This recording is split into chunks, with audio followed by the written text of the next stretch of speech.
Martial arts, speech and debate. Not something that you would typically put together, right? But that was me when I was in high school. I was a nerd. I really enjoyed martial arts, really loved speech and debate. I talked about public policy competitively, and then I punched people competitively. Communication in both its highest and its lowest form. Its highest obviously being this, right? I forget I said that. Snowboarding.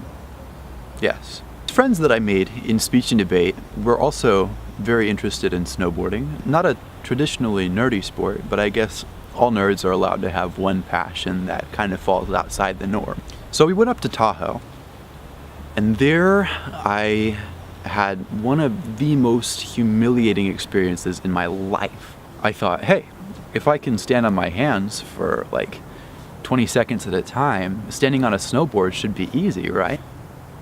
I was very, very wrong. The day that we arrived on the slopes, we went up the ski lift and we got onto the slope, about to the point of no return, where you can either give up and sit down or just plan to start cruising down that hill the entire time. And as I was tipping over that point, my friend's dad called out, "Hey, you're gonna do great. Just remember to keep an edge and you'll be okay." And so I was like, thanks. What's an edge? Turns out that an edge is this part of the snowboard that you dig into the slope to control the board. That was totally fine with the heel side edge of the board. But in order to become a true snowboarder, so to speak, you have got to be able to master the toe side edge.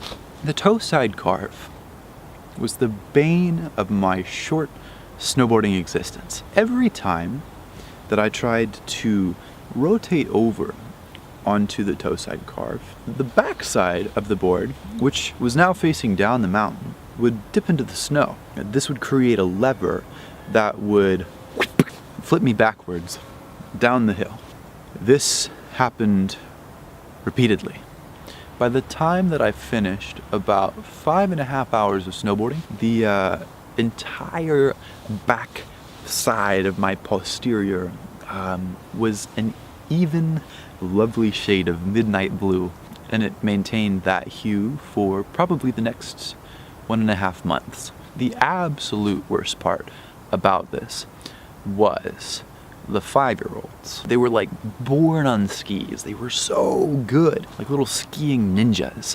They left me in the dust completely. So we've established that I was very humiliated. This is where the story begins to pick up for the better, and more how it's shaped who I am. I was primarily concerned, like most 16-year-olds are, with establishing a good reputation, being the person that people wanted to hang out with.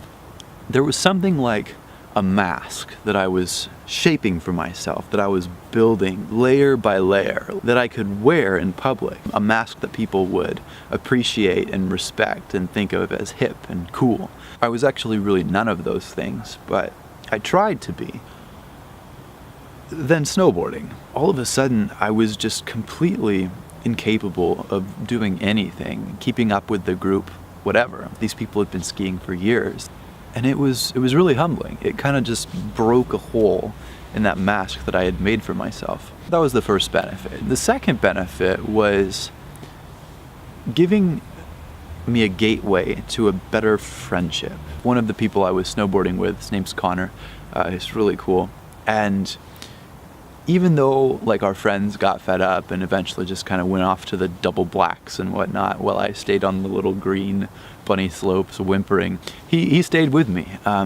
He sat by me when I fell, and he helped me get up, and he didn't really say anything, which was really what I needed, because I kind of just needed somebody who would listen to me swear through my teeth. He just sat there, and then when the moment was appropriate, he would give a little bit of advice, which was basically just enough that I could handle. And through that, we became better friends. There was a dimension of trust that opened up, primarily because I was forced to be vulnerable. He saw me when I was completely humiliated and still was my friend and didn't laugh, even though it was probably really, really funny, and reached out.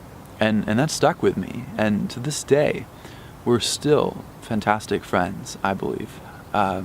One of the relationships I value most. But that wasn't all. I guess the final way that I benefited was that once I was humiliated, it allowed me to realize that you don't really need to worry about being humiliated. And that is so freeing, because I feel like we're driven by this fear of what other people will think. Our greatest source of inhibition and restraint comes from the fear that people will laugh at us and think that we're incompetent.